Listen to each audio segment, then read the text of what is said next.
All right, at 11:32 p.m. on June 20th, summer will officially arrive. And you know what that means? Lots of people outside enjoying the golden sunshine in the coming months. Yeah, it feels good, but be careful. That's the message you should take with you when it comes to protecting your skin. I've had a bout with skin cancer myself, and so has the young man you're about to meet. I caught up with Eli at the UConn Health Center in Farmington, where he was treated.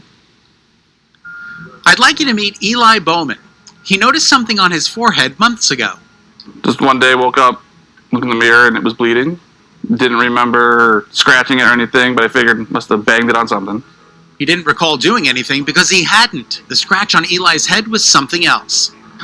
Eventually scabbed up.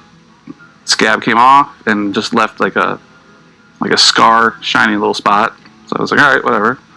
But then it would start bleeding again randomly, and then scab up, and then so it was like a continual process. And then that's when I was like, maybe I should have it looked at. Thank goodness he did.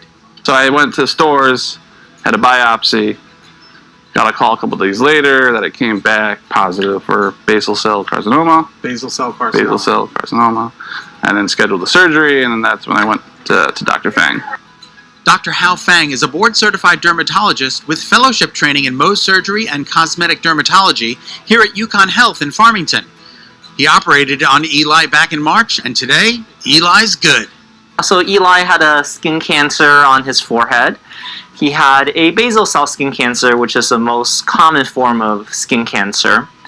And because of the location, we wanted to make sure to not only remove all the skin cancer, but also take the least amount of skin necessary because it's on a cosmetically sensitive area. And we want to keep the hole as small as possible so that when we put things back together, things can look as good as possible. Unfortunately, Eli had a couple of things working against him. We know that people can be genetically predisposed if you have fair skin and so forth. And also, sun exposure is probably another component as well. So the ultraviolet radiation can cause damages in the skin. Eli's certainly not alone when it comes to being diagnosed. Skin cancer is the most common form of cancer of all. In fact, 1 in 5 Americans will have skin cancer by age 70.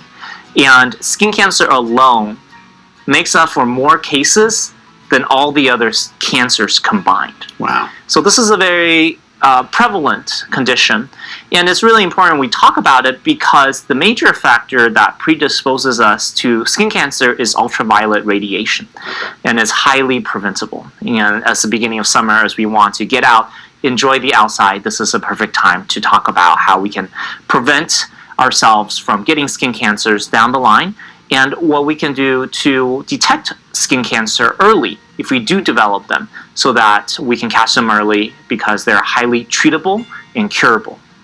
Dr. Fang loves what he does, saving lives, and I'm so glad I had the chance to talk with him. Here are a few takeaways from our conversation. What are some of the myths about skin cancer? So the myth of skin cancer is that a lot of, not everyone is susceptible to them, and that's actually false. So regardless of your age, regardless of your ethnicity and race, if you have skin, you can get skin cancer. Okay. So it's really important for everyone to protect their skin because there's a lot of things that we can do to do that very easily to reduce your risk. Sunscreen, sunscreen, sunscreen. And your choice of clothing can help too. There is some protective clothing that you can wear that is lightweight, comfortable, sleek, so that any of the areas that's covered by these sun protective clothing, you actually don't have to apply sunscreen.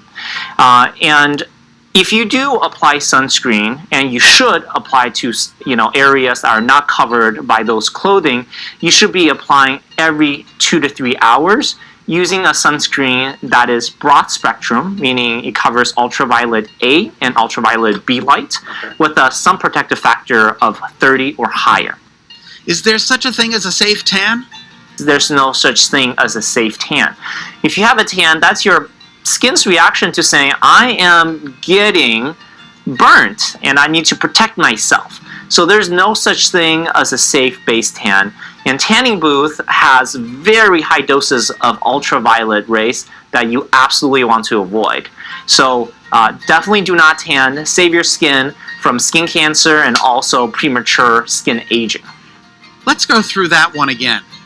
The myth that a base tan is going to help prevent cancer, that's false. Again, a base tan is a reaction to too much ultraviolet ray by your skin unprotected. So your skin is trying to protect itself, but the harm has already been done, and even if you have a base tan, you're still susceptible to the damages by the ultraviolet rays. And how often should we see a dermatologist? Yeah, that's a great question, and I think it depends on the individual. If you're someone who is at high risk of skin cancer, meaning you have fair skin, you've had sunburns in the past, it's not a bad idea to definitely see your dermatologist at least once if you have never seen one before. And they can help you figure out what is the right frequency. In closing? If something doesn't look quite right, trust your gut feeling and don't wait. So make sure you see someone, because there are a lot of things that we can do if you do develop skin cancer.